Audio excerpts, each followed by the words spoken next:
श्रीपादश्री वल्लभत्वं सदैव श्रीदत्तास्मान् पाहि देवाधिदेव। भावग्राह्यः क्लेशहारिन् सुकीर्ते घोरात् कष्टात् उद्धरात्स्मान् नमस्ते।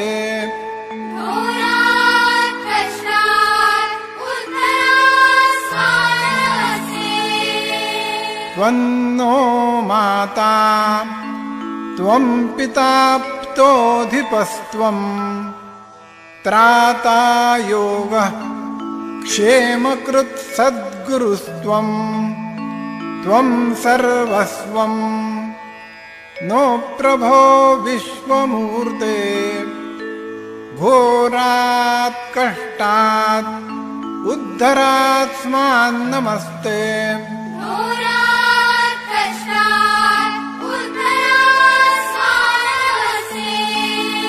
पापं तापं व्याधिमाधिं च दैन्यं भीतिं क्लेशं त्वं हराशु त्वदन्यं। त्रातारन्नो वीक्षयीशास्त्रजूर्ते घोरात् कष्टात् उद्धरात्स्मान् नमस्ते।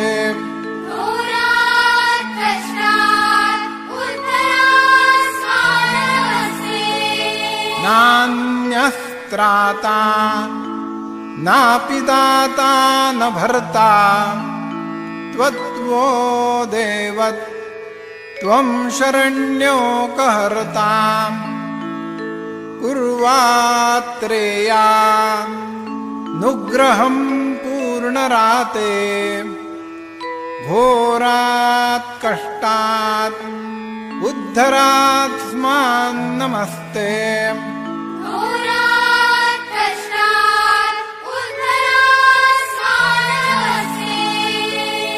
धर्मे प्रीतिं सन्मतिं देवभक्तिं सत्संगाप्तिं देहि भुक्तिं च मुक्तिं। भावासक्तिं चाखिलानन्दमूर्ते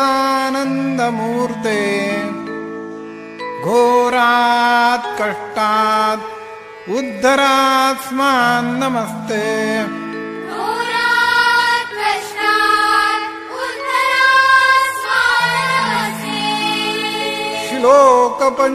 श्लोकपञ्चकमेतद्यो लोकमङ्गलवर्धनम् प्रपठेन्नियतो भक्त्या स श्रीदत्तः प्रियो भवेत्।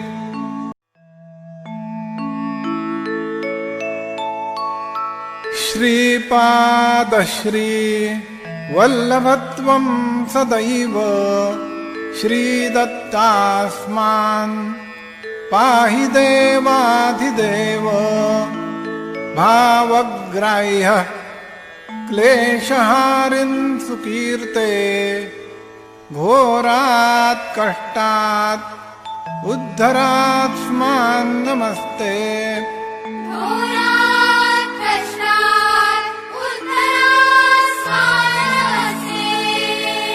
त्वन्नो माता त्वं पिता प्तोऽधिपस्त्वं त्राता योगः क्षेमकृत् सद्गुरुस्त्वं त्वं सर्वस्वं नो प्रभो विश्वमूर्ते। घोरात् कष्टात् उद्धरात्स्मान् नमस्ते।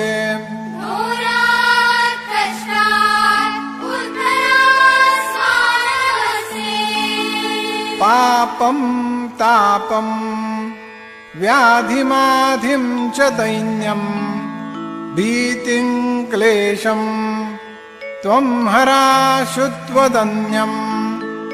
त्रातारन्नो वीक्षयीशास्त्रजूर्ते घोरात् कष्टात् उद्धरात्स्मान् नमस्ते।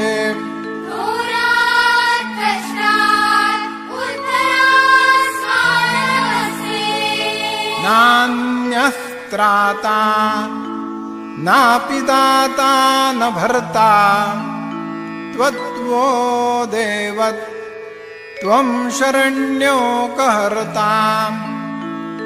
कुर्वात्रेया नुग्रहं पूर्णराते घोरात् कष्टात् उद्धरात्स्मान् नमस्ते।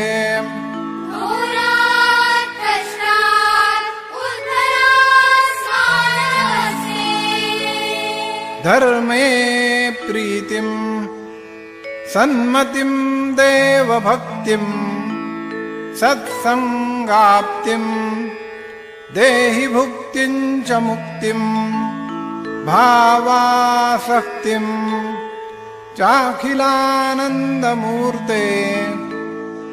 घोरात् कष्टात् उद्धरात्स्मान् नमस्ते।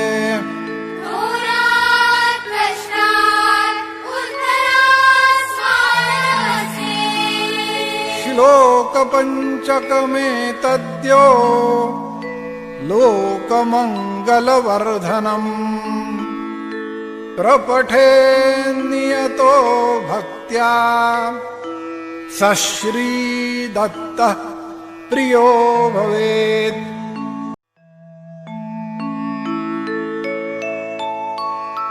श्रीपादश्री वल्लभत्वं सदैव श्रीदत्तास्मान्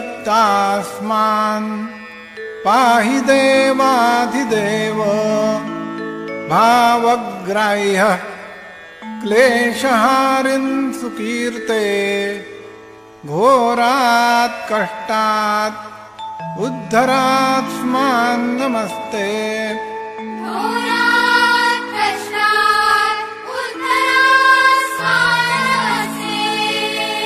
त्वन्नो माता त्वं पिता प्तोऽधिपस्त्वं त्राता योगः क्षेमकृत् सद्गुरुस्त्वं। त्वं सर्वस्वं नो प्रभो विश्वमूर्ते घोरात् कष्टात् उद्धरात्स्मान् नमस्ते।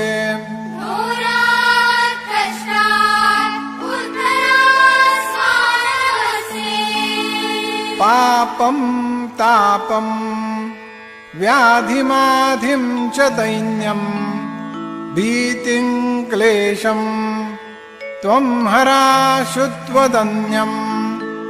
त्रातारन्नो वीक्षयीशास्त्रजूर्ते घोरात् कष्टात् उद्धरात्स्मान् नमस्ते।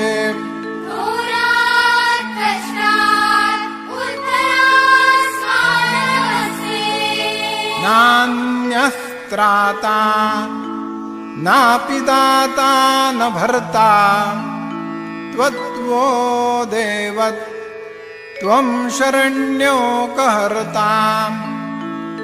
कुर्वात्रेया नुग्रहं पूर्णराते घोरात् कष्टात् उद्धरात्स्मान् नमस्ते।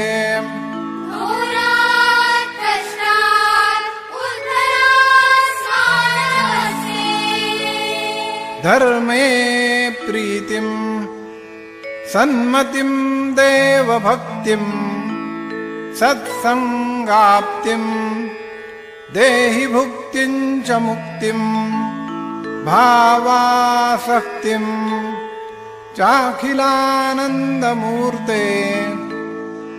घोरात् कष्टात् उद्धरात्स्मान् नमस्ते।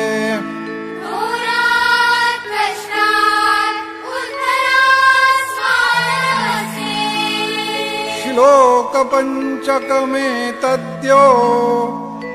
लोकमङ्गलवर्धनम् प्रपठेन्नियतो भक्त्या स श्रीदत्तः प्रियो भवेत्।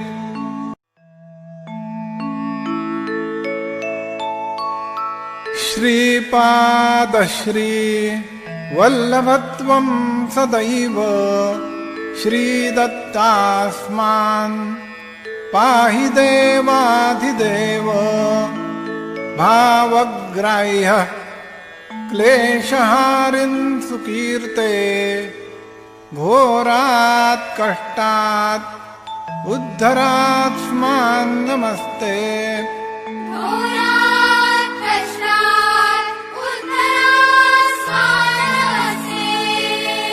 त्वन्नो माता त्वं पिता प्तोऽधिपस्त्वं त्राता योगः क्षेमकृत् सद्गुरुस्त्वं त्वं सर्वस्वं नो प्रभो विश्वमूर्ते। घोरात् कष्टात् उद्धरात्स्मान् नमस्ते।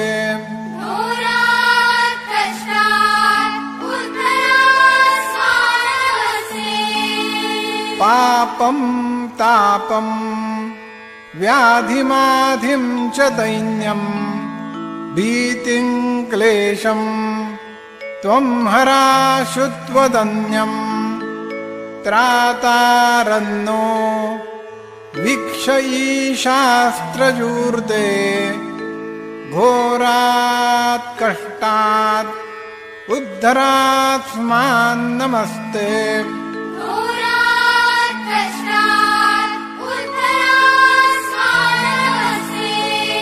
नान्यस्त्राता नापि दाता न भर्ता त्वत्वो देव त्वं शरण्योकहर्ता।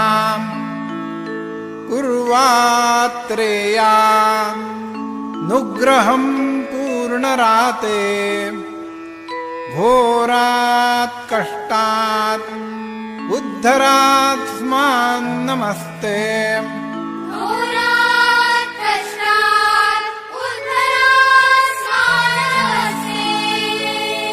धर्मे प्रीतिं सन्मतिं देवभक्तिं सत्संगाप्तिं देहि भुक्तिं च मुक्तिं। भावासक्तिं चाखिलानन्दमूर्ते घोरात् कष्टात् उद्धरात्स्मान् नमस्ते।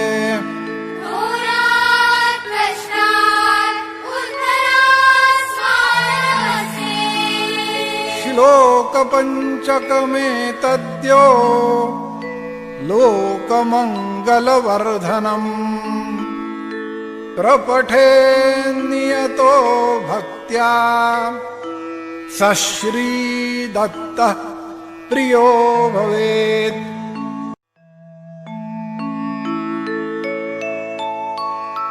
श्रीपादश्री वल्लभत्वं सदैव श्रीदत्तास्मान् पाहि देवाधिदेव। भावग्राह्यः क्लेशहारिन् सुकीर्ते घोरात् कष्टात् उद्धरात्स्मान् नमस्ते।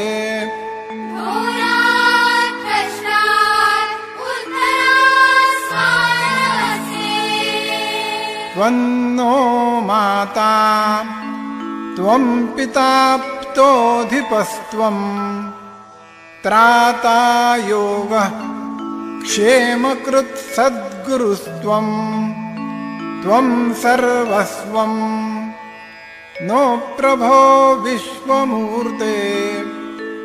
घोरात् कष्टात् उद्धरात्स्मान् नमस्ते।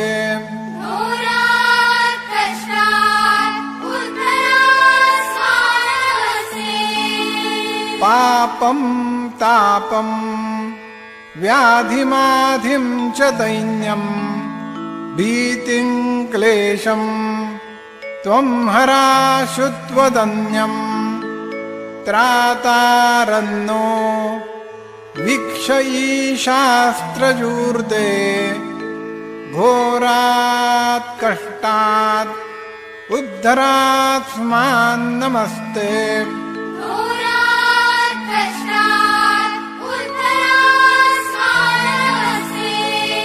नान्यस्त्राता नापि दाता न भर्ता त्वत्वो देव त्वं शरण्योकहर्ता कुर्वात्रेयानुग्रहं पूर्णराते घोरात् कष्टात् उद्धरात्स्मान् नमस्ते।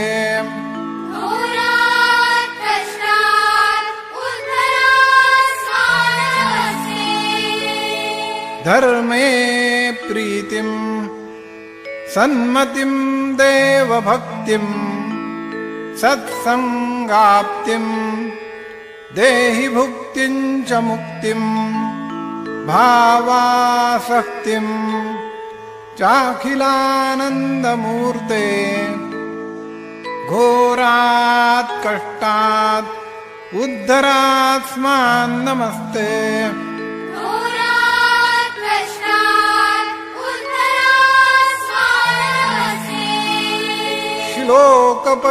श्लोकपञ्चकमेतद्यो लोकमङ्गलवर्धनम् प्रपठेन्नियतो भक्त्या स श्रीदत्तः प्रियो भवेत्।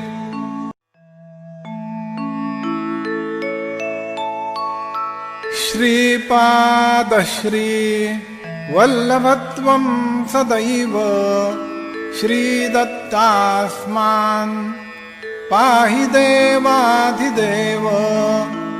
भावग्राह्यः क्लेशहारिन् सुकीर्ते घोरात् कष्टात् उद्धरात्स्मान् नमस्ते।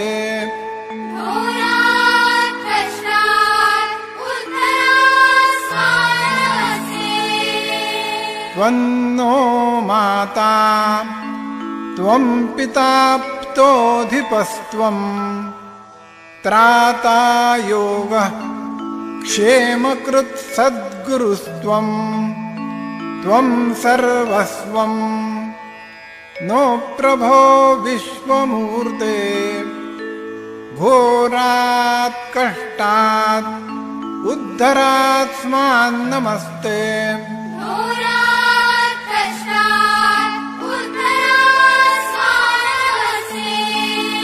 पापं तापं व्याधिमाधिं च दैन्यं भीतिं क्लेशं त्वं हराशुत्वदन्यं त्रातारन्नो वीक्षयीशास्त्रजूर्ते घोरात् कष्टात् उद्धरात्स्मान् नमस्ते।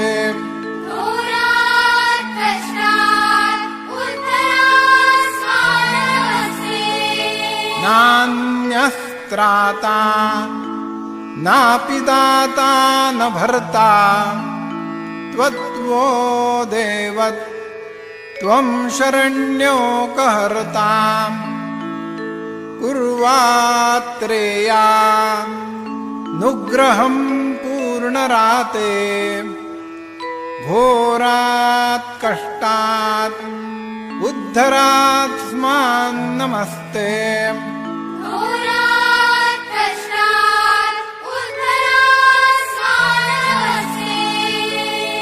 धर्मे प्रीतिं सन्मतिं देवभक्तिं सत्संगाप्तिं देहि भुक्तिं च मुक्तिं भावासक्तिं चाखिलानन्दमूर्ते घोरात् कष्टात् उद्धरात्स्मान् नमस्ते।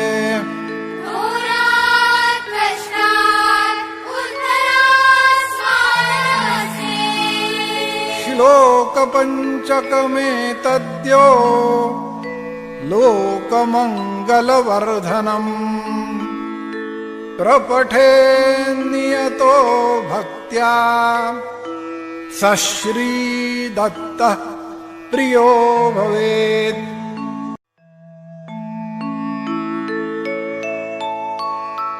श्रीपादश्री वल्लभत्वं सदैव श्रीदत्तास्मान् पाहि देवाधिदेव। भावग्राह्यः क्लेशहारिन् सुकीर्ते घोरात् कष्टात् उद्धरात्स्मान् नमस्ते।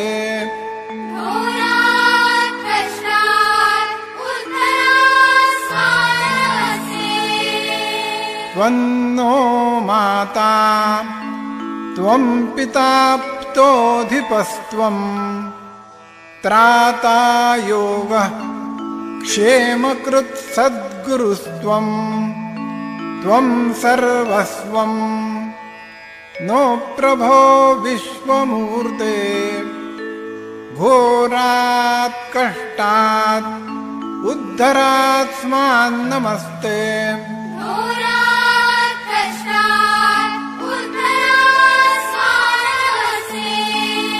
पापं तापं व्याधिमाधिं च दैन्यं भीतिं क्लेशं त्वं हराशु त्वदन्यं। त्रातारन्नो वीक्ष ईशास्त्रजूर्ते घोरात् कष्टात् उद्धरात्स्मान् नमस्ते।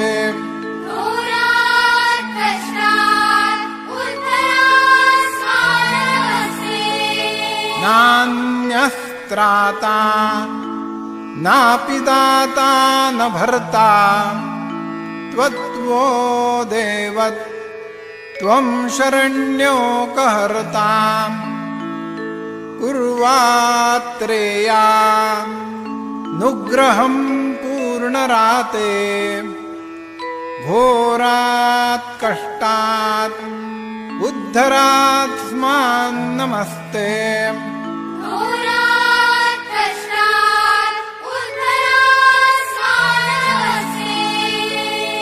धर्मे प्रीतिं सन्मतिं देवभक्तिं सत्संगाप्तिं देहि भुक्तिं च मुक्तिं। भावासक्तिं चाखिलानन्दमूर्ते घोरात् कष्टात् उद्धरात्स्मान् नमस्ते।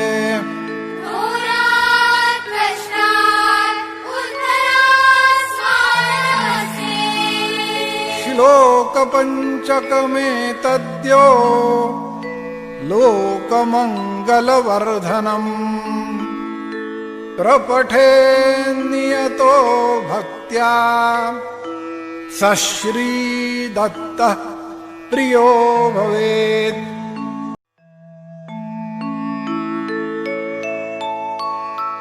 श्रीपादश्री वल्लभत्वं सदैव श्रीदत्तास्मान् पाहि देवाधिदेव। भावग्राह्यः क्लेशहारिन् सुकीर्ते घोरात् कष्टात् उद्धरात्स्मान् नमस्ते।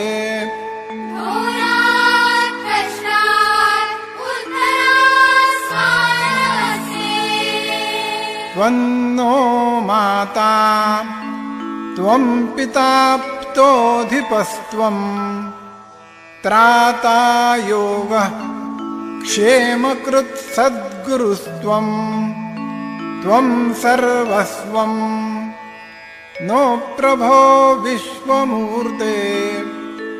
घोरात् कष्टात् उद्धरात्स्मान् नमस्ते।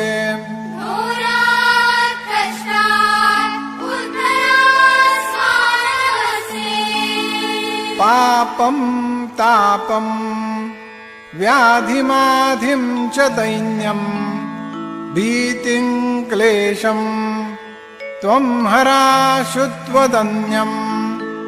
त्रातारन्नो वीक्षयीशास्त्रजूर्ते घोरात् कष्टात् उद्धरात्स्मान् नमस्ते।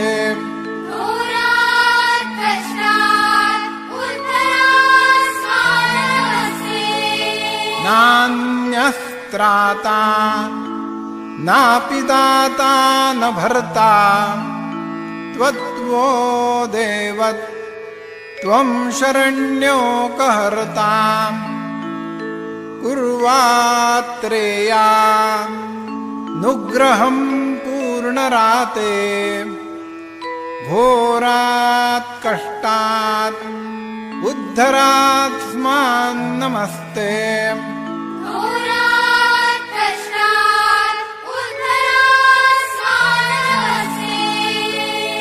धर्मे प्रीतिं सन्मतिं देवभक्तिं सत्संगाप्तिं देहि भुक्तिं च मुक्तिं।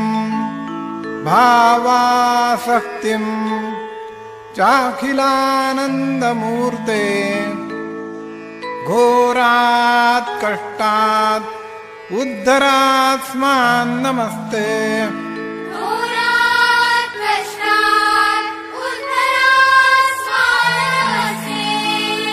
श्लोकपञ्चकमेतद्यो लोकमङ्गलवर्धनम् प्रपठेन्नियतो भक्त्या स श्रीदत्तः प्रियो भवेत्।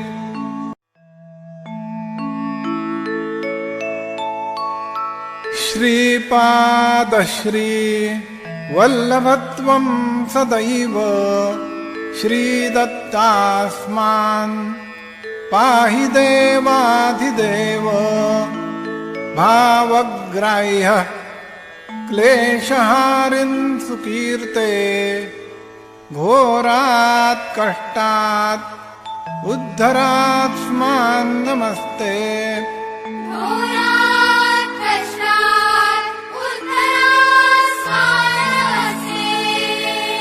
त्वन्नो माता त्वं पिता प्तोऽधिपस्त्वं त्राता योगः क्षेमकृत् सद्गुरुस्त्वं। त्वं सर्वस्वं नो प्रभो विश्वमूर्ते घोरात् कष्टात् उद्धरात्स्मान् नमस्ते।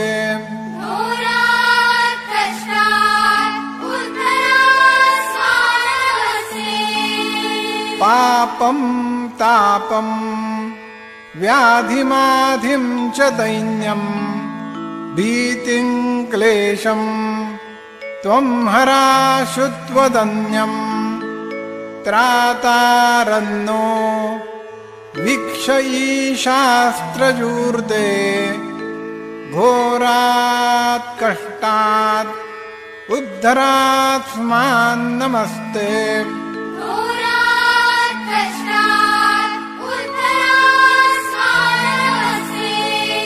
नान्यस्त्राता नापि दाता न भर्ता त्वत्वो देव त्वं शरण्यो कहर्ता। कुर्वात्रेया नुग्रहं पूर्णराते घोरात् कष्टात् उद्धरात्स्मान् नमस्ते।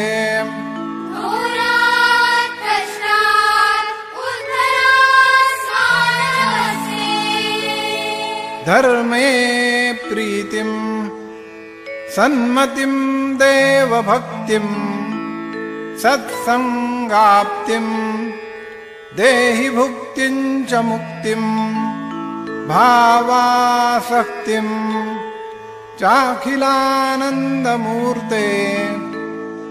घोरात् कष्टात् उद्धरात्स्मान् नमस्ते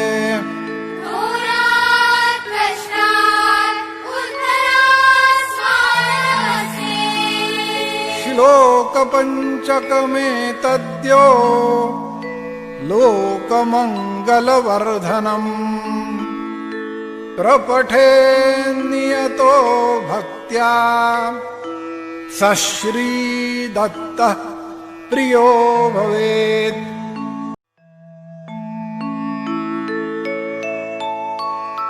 श्रीपादश्री वल्लभत्वं सदैव श्रीदत्तास्मान्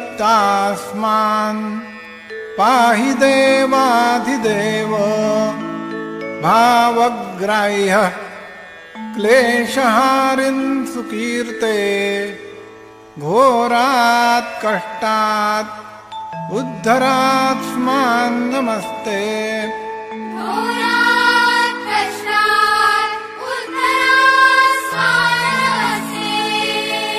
त्वन्नो माता त्वं पिता प्तोऽधिपस्त्वं त्राता योगः क्षेमकृत् सद्गुरुस्त्वं त्वं सर्वस्वं नो प्रभो विश्वमूर्ते घोरात् कष्टात् उद्धरात्स्मान् नमस्ते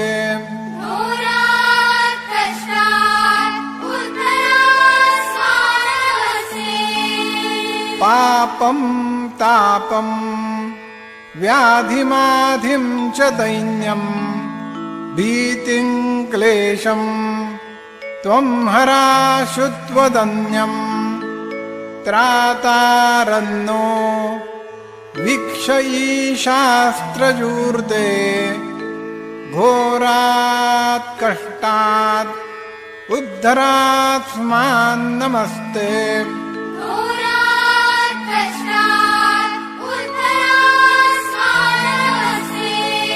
नान्यस्त्राता नापि दाता न भर्ता त्वत्वो देव त्वं शरण्योकहर्ता कुर्वात्रेया नुग्रहं पूर्णराते घोरात् कष्टात् उद्धरात्स्मान् नमस्ते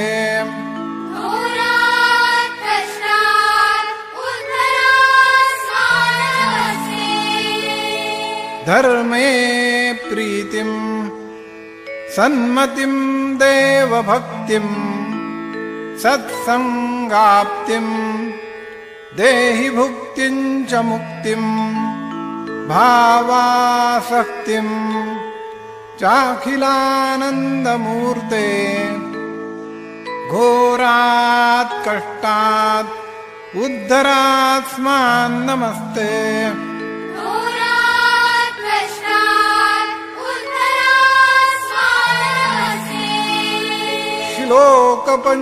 श्लोकपञ्चकमेतद्यो लोकमङ्गलवर्धनम् प्रपठेन्नियतो भक्त्या स श्रीदत्तः प्रियो भवेत्।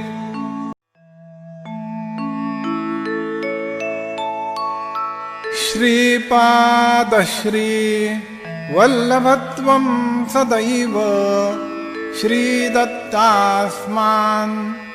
पाहि देवाधिदेव भावग्राह्यः क्लेशहारिन् सुकीर्ते घोरात् कष्टात् उद्धरात्स्मान् नमस्ते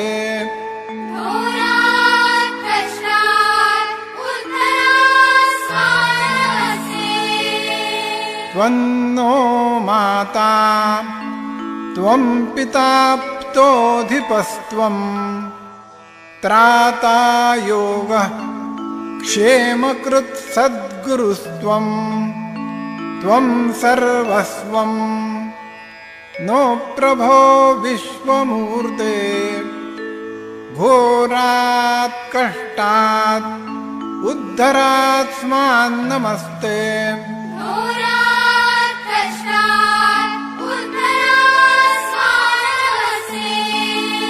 पापं तापं व्याधिमाधिं च दैन्यं भीतिं क्लेशं त्वं हराशु त्वदन्यं त्रातारन्नो वीक्षयीशास्त्रजूर्ते घोरात् कष्टात् उद्धरात्स्मान् नमस्ते।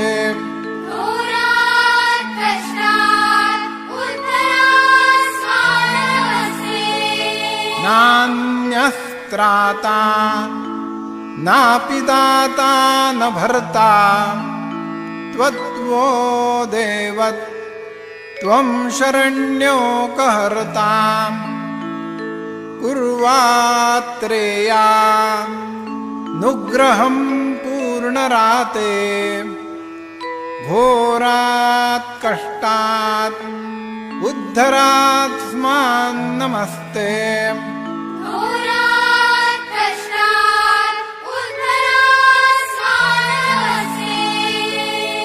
धर्मे प्रीतिं सन्मतिं देवभक्तिं सत्संगाप्तिं देहि भुक्तिं च मुक्तिं भावासक्तिं चाखिलानन्दमूर्ते घोरात् कष्टात् उद्धरात्स्मान् नमस्ते।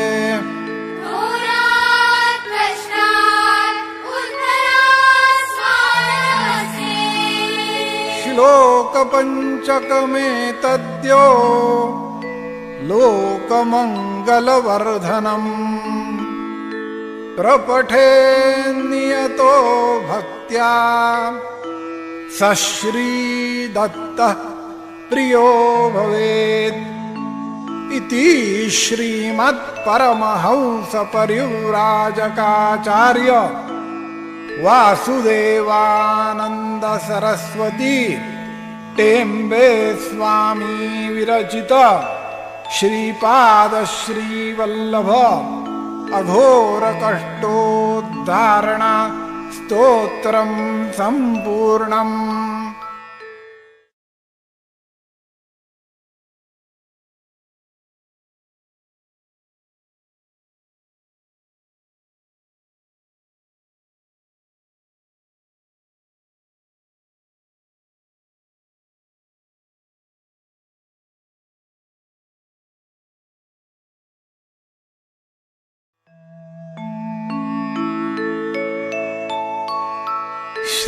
श्रीपादश्री वल्लभत्वं सदैव श्रीदत्तास्मान् पाहि देवाधिदेव भावग्राह्यः क्लेशहारिन् सुकीर्ते घोरात् कष्टात् उद्धरात्स्मान् नमस्ते।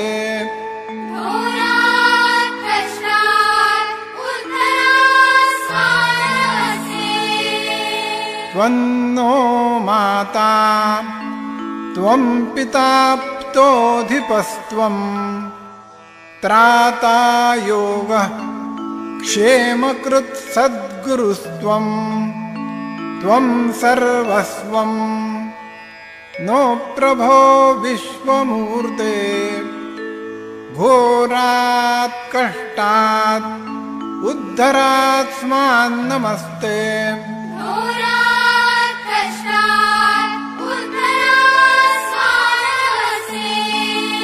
पापं तापं व्याधिमाधिं च दैन्यं भीतिं क्लेशं त्वं हराशु त्वदन्यं त्रातारन्नो वीक्षयीशास्त्रजूर्ते घोरात् कष्टात् उद्धरात्स्मान् नमस्ते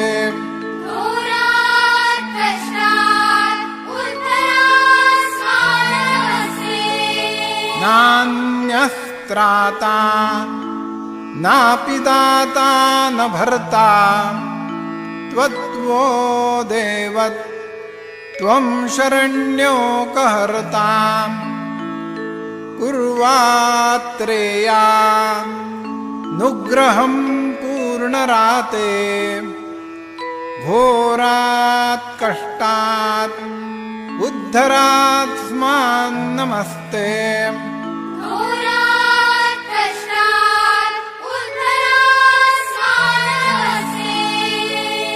धर्मे प्रीतिं सन्मतिं देवभक्तिं सत्संगाप्तिं देहि भुक्तिं च मुक्तिं भावासक्तिं चाखिलानन्दमूर्ते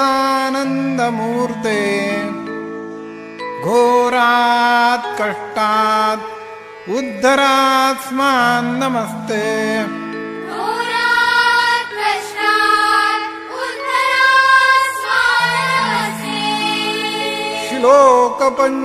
श्लोकपञ्चकमेतद्यो लोकमङ्गलवर्धनम् प्रपठेन्नियतो भक्त्या स श्रीदत्तः प्रियो भवेत् इति श्रीमत्परमहंसपरिव्राजकाचार्य वासुदेवानंद सरस्वती टेम्बे स्वामी विरचित श्रीपाद श्रीवल्लभ अघोर कष्टोद्धारण स्तोत्रं संपूर्णम्।